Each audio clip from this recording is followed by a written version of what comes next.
pas dite, Mira i thiri dritën dhe djalin në shtëpi. Mbi tavolin kishte vendosur disa fletore, disa letra dhe një zarf të mbyllur. "Dua t'jull disa gjëra të shkruara," tha ajo. Drita u shqetësua me njëherë.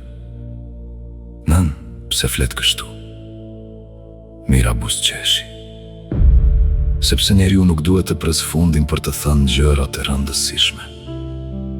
Djali ul pranë saj. "Çfarë ka në zarf?" "Një letër për ju të dy. Nuk dua ta lexoni tani, lexojeni kur të ndjeni, se keni nevojë për zërin tim dhe unë nuk jam aty për t'ju a dhënë me gojë." Drita i mbushi syt me lot. "Mos na e bëj kaq të vështirë." Mira ja mori dorën. "Nuk po ju a bëj të vështirë, po ju a bëj më të butë, fjalët e pathëna bëhen peng, unë nuk dua të lë pengje pas vetes." Ata ulën gjatë bashka ditë. Nuk folën për vdekjen, folën për dashurinë, që nuk duhet të pres derisa të jetë vonë. Në letrën që la për fëmijët, Mira shkroi: "Drita ime dhe biri im, nëse një ditë e lexoni këtë letër kur unë nuk jam më pranë jush, mos më kërkoni vetëm në varr. Më kërkoni në gjëra që ju kam mësuar, në mënyrën si flisni me fëmijët tuaj, në mënyrën si kërkoni falje, në mënyrën si nuk pranoni të poshtërojni dhe nuk poshtëroni askënd.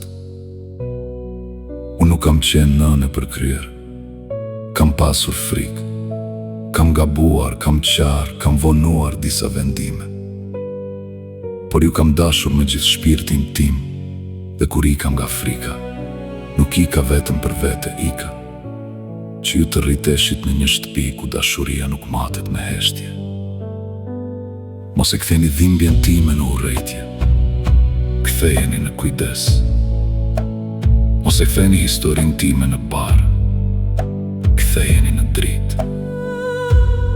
Jetoni më lirë, se unë dashuroni më qetë, se unë dhe kur të bëheni prindër, dëgjojini fëmijët, para se bota tua mësoj e heshtjen. Nëna juaj, Mira."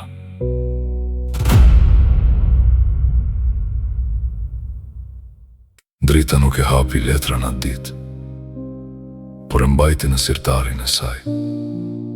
Sa herë shithe, i duki si kur zemra i shtrëngoj. Nuk donte ta mendonte jetën pa nënën, edhe pse dinte se një ditë kjo do të ndodhte. Një mbrëmje, ajo i tha burrit të saj: "Nëna ime ka kaluar atë shumë, por prap kur hyn në dhomë, sjell qetësi, si bëhet kjo?" A ju mendua: "Ndoshta sepse nuk e ka lejuar dhimbjen ta bëj të padrejtë." Drita pohoi ngadalë.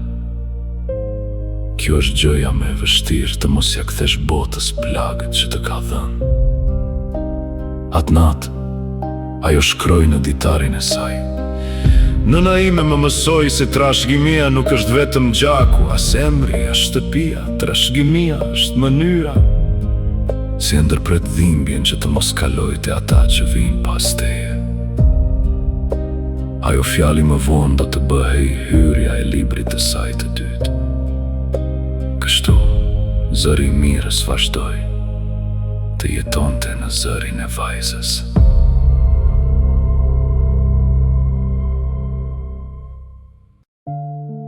Një mëngjes pranvere, Mira kërkoi të çonin te qendra dritare. Ishte lodhur, por këmbë nguli. "Dua ta shoh edhe një herë dhomën," tha. Djali e shoqëroi kur hyn në dhomën e zërave. Aty ishte një vajzë e re duke shkruar kur pa Mirën. U ngrit me një herë. "Jo, rri," tha Mira butë. Mos e ndërprit fjalën. Vajza ul përsëri, por syti mbetën te ajo. Mira shkoi te dritarja dhe preku perden e bardhë. Pastaj pa fletoret mbi tavolinë, sa shumë duar kishin shkruar aty. Sa shumë dhimbje kishin gjetur rrugën për t'u bërë fjali. Ajo mori një laps dhe në një faqe të zbrazët shkroi: mos prisni të bëheni të pathjeshëm, asgjë e gjallë nuk është e pathjeshme. Mjafton të mos lejoni që thyerja t'ju bindë se nuk vlejni. Pastaj e la lapsin mbi tavolinë. Djali e pa me sy të lagur: kjo do të mbetet këtu, thaj. Mira buzëqeshi: atëherë një pjesë e imja do të ketë gjithmonë dritare.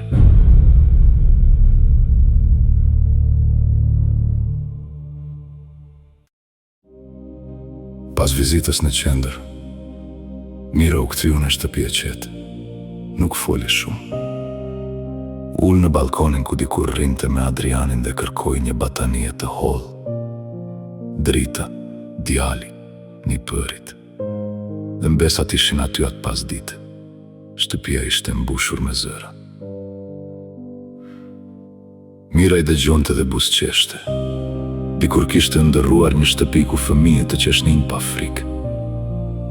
Tani kjo ëndër ishte përpara saj, e gjallë, e zhurmshme, e bukur. Njëri nga nipërit u ul pranë saj dhe pyeti: Nana Mira, a je lumtur? Ajo pa nga qielli, pastaj nga fëmijët e saj, pastaj nga fotografit në mur.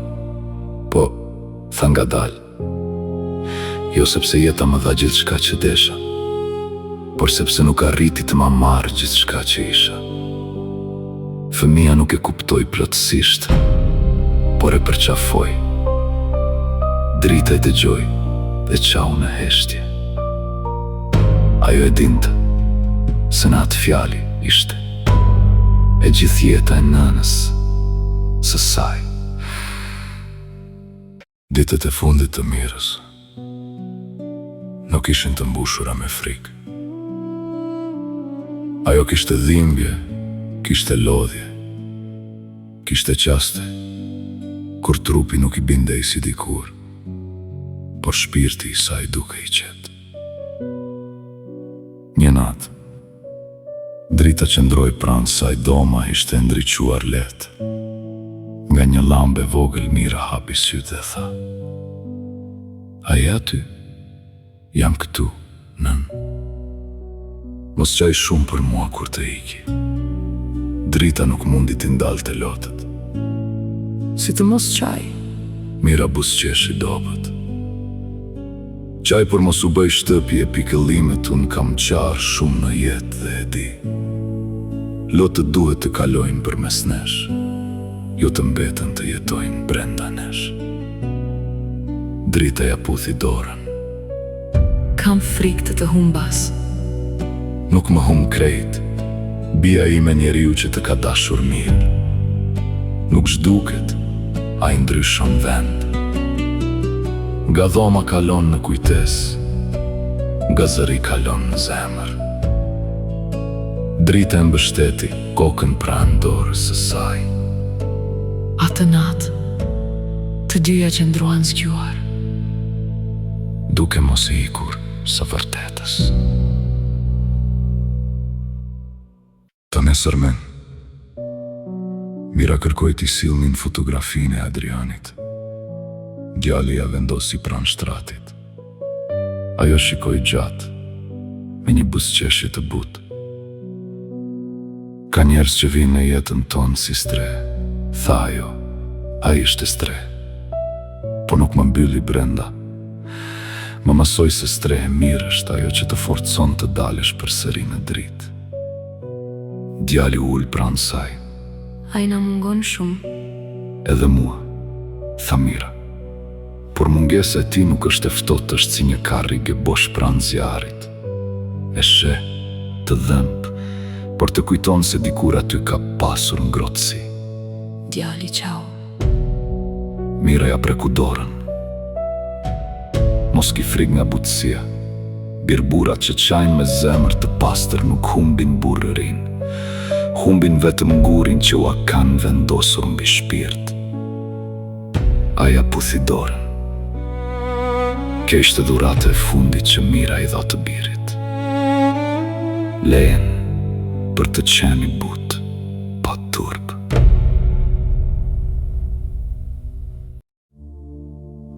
Në mbrëmjen e fundit, familja u mblodh rreth saj. Askush nuk e tha me zë të lartë se ishte mbrëmja e fundit, por të gjithë e ndjenin. Drita i lexoi disa faqe nga libri. Edhe nata më e gjatë mbaron. Zëri i dridhej, por vazhdoi. Kur arriti te fjalia, njeriu nuk duhet matur vetëm me plagët që mban, por me dritën që nuk lejon të shuhet. Mira hapi syt. Kjo fjali pëshpëriti. Është e jotja, nën, tha Drita. Mira buzëqeshi. Atëherë mbajeni mend. Një përi dhe mbesat ju afruan një nga një, ajo i preku në fytyrë, si kur donte t'i ruante me duar se cilit i tha nga një fjalë të vogël: mëso, mos ki frik, duaj mirë, pyet, mos u bëj pa drejt. Në fund, i pa të gjithë dhe tha: mos e bëni jetën ti me altar dhimbjeje, bëjeni dritare. Pastaj mbylli syt për pak. Dhoma ishte mbushur me lot, por edhe me një paqe të rrallë.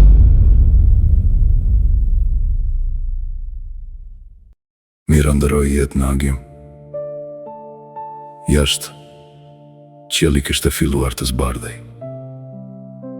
Ishte sikur jeta, me gjithë dhimbjen e saj, kishte zgjedhur t'ia jepte largimit të Mirës një shenjë të butë. Mëngjesin. Drita ishte pranë saj, djali gjithashtu. Ata ja mbanin duart, ashtu si ajo ua kishte mbajtur gjithë jetën. Kur frymarrja e saj u ndal, në dhomë nuk pati britme. Pati një heshtje të thellë, të shenjtë, një heshtje që nuk ishte më shtypje, por nderim. Drita u përkull dhe i tha: u lodhe shumë, nën, tani pusho. Djali hapi dritaren ajri, mëngjesit hyri nga dalë në dhomë dhe lëvizi perdën e bardhë. Në tavolinë ishte fletorja e fundit e Mirës, e hapur në faqen ku kishte shkruar: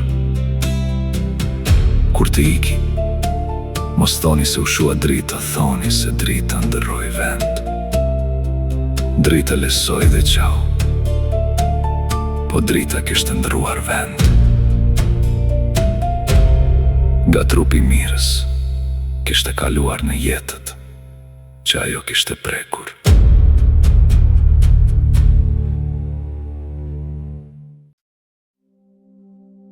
Varrimi i Mirës mblodhi shumë njerëz.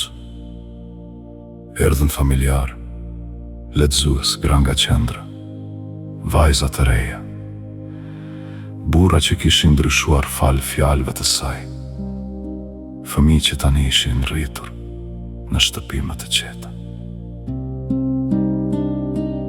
Nuk ishte varim i rënd me errësirë, ishte i dimshëm, por i mbushur me miranjoje. Drita mbajti fjalën kryesore, në dorë kishte letrën që nëna ja kishte lënë.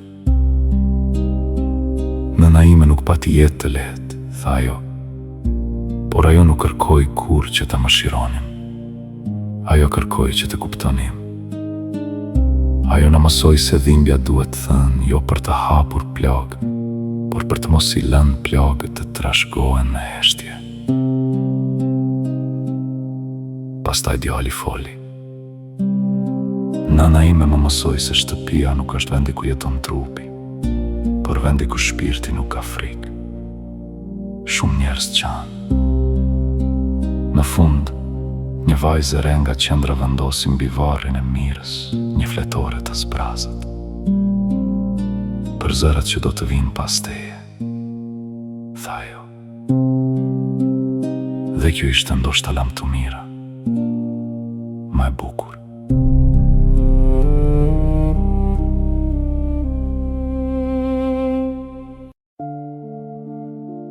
Pas vdekjes së Mirës, dhoma e zërave u bë edhe më e rëndësishme.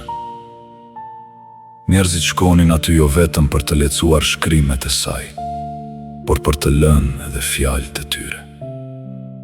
Fletorët mbusheshin ngadalë me histori, me falje, me vendime, me lutje dhe me fjali që dridheshin nga e vërteta.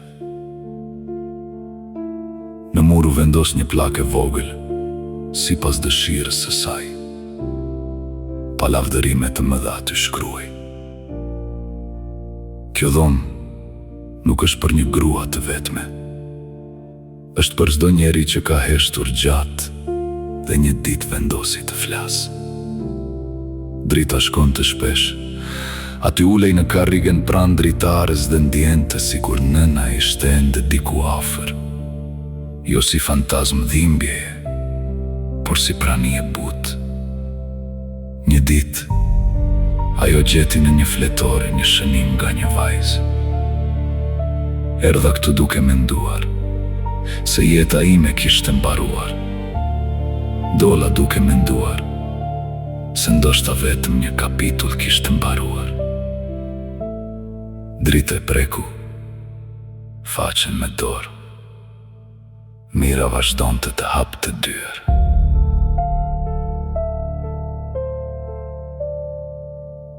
Djali Mirës vendosi të ndërtonte edhe një qendër tjetër, në një qytet më të vogël ku gratë kishin më pak mundësi për ndihmë. Ai e quajti projektin Mëngjesi. Kur e pyetëm pse, ai tha: "Sepse nëna ime besonte se edhe nata me gjatë mbaron." Në hyrje të qendrës së re vendosi një dritare të madhe, si simbol jo derë të rëndë, jo mure të larta, por dritare, sepse dritarja nuk të detyron të dalësh me njëherë, së pari të lejon të shohësh se jashtë ka dritë. Në ditën e hapjes, drita lexoi një pjesë nga libri i Mirës. Zëri i saj ishte i qetë, por i mbushur me mall. "Nëna jon nuk është më këtu me trup," tha ajo, "por çdo grua që hyn në këtë qendër pa, se dhe del me një fjali të vetën, e vazhdon jetën e saj." Gjali pa ndërtesën dhe ndjeu se kishte ndërtuar më shumë se mur. Kishte ndërtuar vazhdimsi. Vitet pas Mirës solën shumë ndryshime. Në shkolla filluan të flitej, më hapur për respektin, për zgjedhjen, për dhunën psikologjike dhe për rëndësinë e zërit personal. Librat e Mirës hynë në biblioteka, në klube leximi, në biseda familjare dhe në zemra njerëzish që nuk e kishin takuar kur. Disa e quanin shkrimtare, disa aktiviste, disa nën të shumë zërave, por drita e dinte se Mira nuk ishte dashur tituj të mëdhenj. Ajo kishte dashur vetëm që asnjë vajzë të mos diheja që vetëm e saj ishte ndirë dikur ajo. Një mësues i shkroi dritës: "Leksova një pjesë nga libri i nënës suaj në klasë. Në nxënëse pas orës më tha: Mësuese, unë sot kuptova se kam të drejtë të them jo. Kjo është trashëgimia më e madhe e Mirës." Drita lexoi mesazhin dhe ndau me vëllain. Ai tha: "Nëna nuk ndërtoi vetëm libra, ndërtoi guxim." Drita pohoi. Dhe guximi, kur ndahet, nuk paksohet, shtohet. 20 vjet më vonë, Besa e Mirës, tash me rritur, vendosi të bante një dokumentar për jetën e saj. Ajo kishte qenë e vogël kur Mira ndërroi jetë, por e mbante me nxërim, duart e ngrohta e historit para gjumit. Dokumentarin e titulloj Dritarja e nanës. Ajo intervistoi dritën, djalin, gratë e qendrës, lexues, miq dhe njerëz që ishin ndikuar nga librat e mirës, secili tregonte një pjesë të saj. Një grua tha, kur çfarë të bëja? Ajo më pyeti. Çfarë do të bëje po të mos kishe frikë? Kjo pyetje më ndryshoi jetën. Një burr tha, librat e saj më bën të kërkoj falje nga gruaja ime ishte vonë, por jo kot. Në fund të dokumentarit, Besa lexoi fjalin e mirës. Mos e besoj errësirën kur të thotë se do të zgjas për gjithmonë. Dokumentari u mbyll me një dritare të hapur dhe me zëra fëmijësh në sfond. Kështu, historia vazhdoi, edhe në një brez tjetër. Hysni Baliu, redaktuar me inteligjenca artificiale.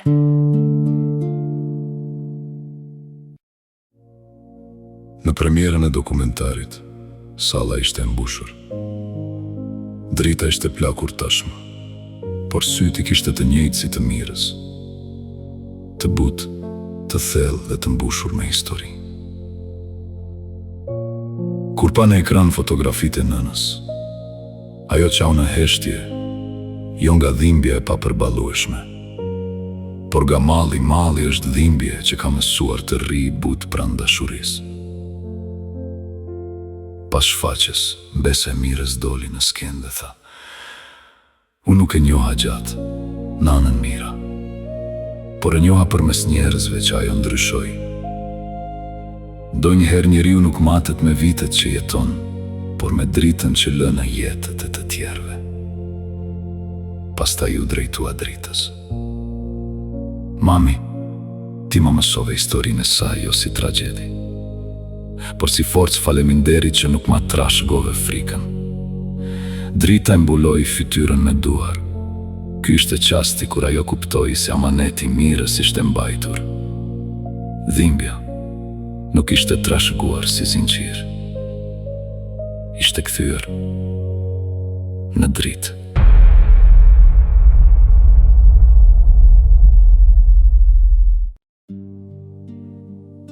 Në fund të jetës së saj, Drita shkroi edhe ajo një letër për fëmijët dhe një përit e saj. Në të shkruante, unë jam vajza e një gruaje që u martua pa u pyetur, por që më mësoi të mos jetoj pa e pyetur veten. Jam vajza e një gruaje që humbi shumë, por nuk në arriti me urrejtje. Jam vajza e një gruaje që mund të ishte bërë e ashpër, por zgjodhi të bëhej e drejtë. Nëse një ditë e harroni historinë tonë, mos harroni kuptimin e saj.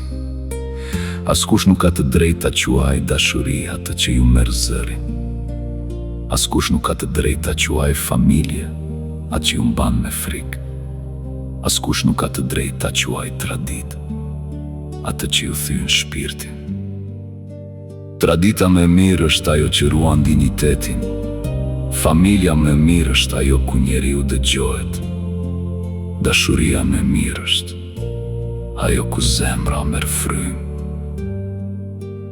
Kjo letër u ruajt në dhomën e zërëve, pranë fletoreve të mirës.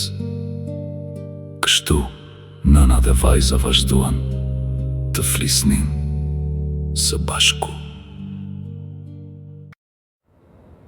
Me kalimin e kohës, historia e mirës nuk tregonte më vetëm jetën e një gruaje. Ajo bë pasqyrë për shumë familje. Disa lexonin dhe gjenin nënën e tyre. Disa gjenin veten. Disa gjenin gabimet që kishin bërë. Disa gjenin guximin për të ndryshuar.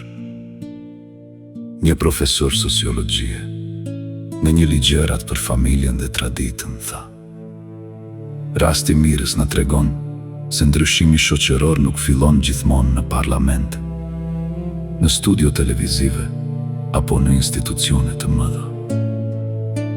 Ndonjëherë fillon në një grua që shkruan fjalin e parë në një fletore.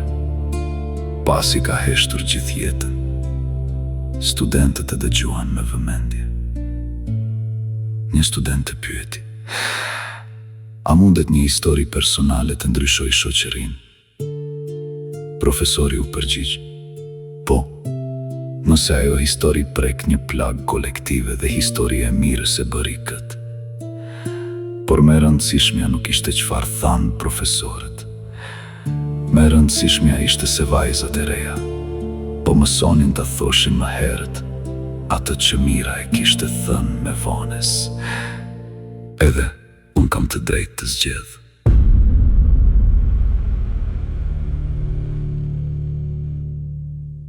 Në dhomën e zërave, fletoret u ban. Ashtë shumë ta sa qendra krijoi një arkiv të veçantë. Nuk ishin libra të botuar, por ishin histori të jetuara. Se cila kishte vlerë, se cila ishte një dëshmi e vogël se heshtja po humbiste pushtetin. Në murin kryesor u vendosën 3 fjali, një nga se cili brez. Nga nëna e mirës u vendos fjalia që mira kishte thënë për të. Lotët e saj ishin protesta që nuk i lejohej ta thoshte me zë. Nga mira: mos e beso errësirën kur të thotë se do të zgjas për gjithmonë. Liria nuk trashëgohet vetëm me fjalë, mësohet me shembull. Njerëzit ndaleshin para atyre fjalive dhe shpesh qëndronin gjatë. Aty ku dikur kishte pasur heshtje brezash, tani kishte fjali të shkruara në mur.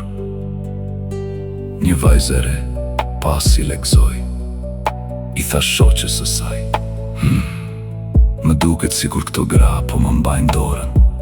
Dhe ndoshta kishte të drejtë. Disa njerëz largohen nga jeta, por mbeten si dorë e padukshme, e mbi supin e atyre që vinë pas.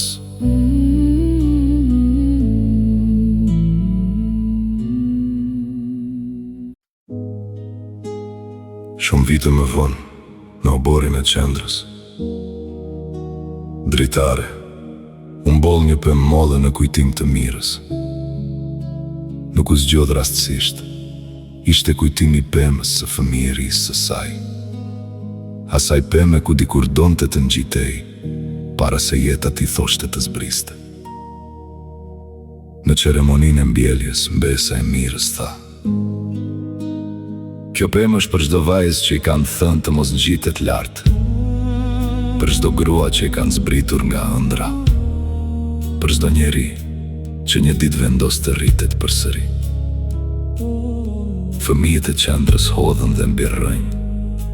Disa gra qanë, disa buzëqeshën, disa vetëm prekën trungun e vogël me dorë, sikur po preknin një premtim.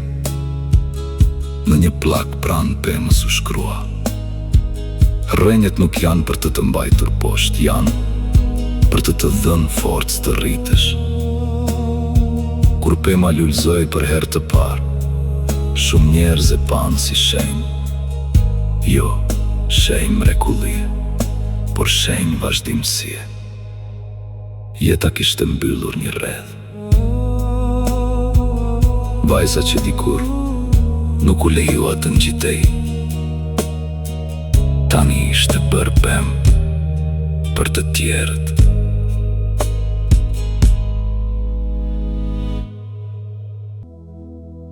Historia e mirës u tregua gjatë. U tregua në libra, në radio, në dokumentar, në shkolla, në familje dhe në biseda të heshtura mes nënave dhe vajzave. Por thelbi i saj mbeti gjithmonë i thjeshtë. Ajo nuk ishte histori e një gruaje të përkryer mira gaboi.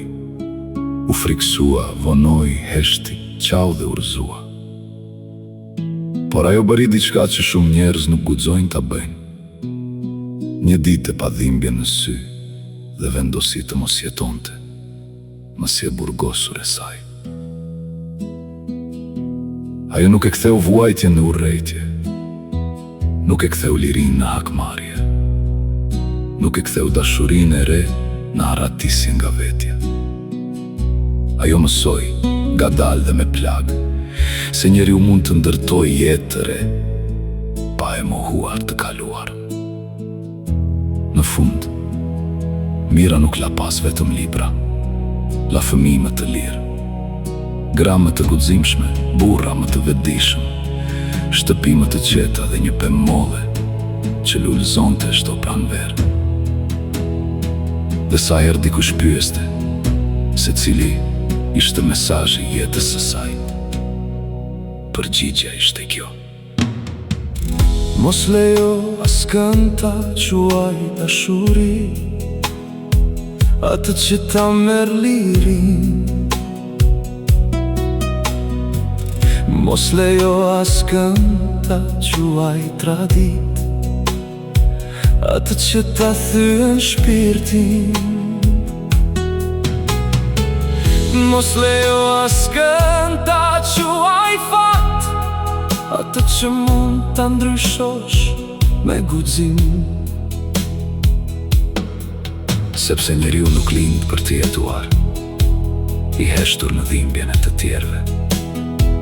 Njeriu lind për të marrë frymë, për të zgjedhur, për të dashur pa frikë, dhe për ta lënë pas vetes një dritë më të madhe se errësira që ka kaluar.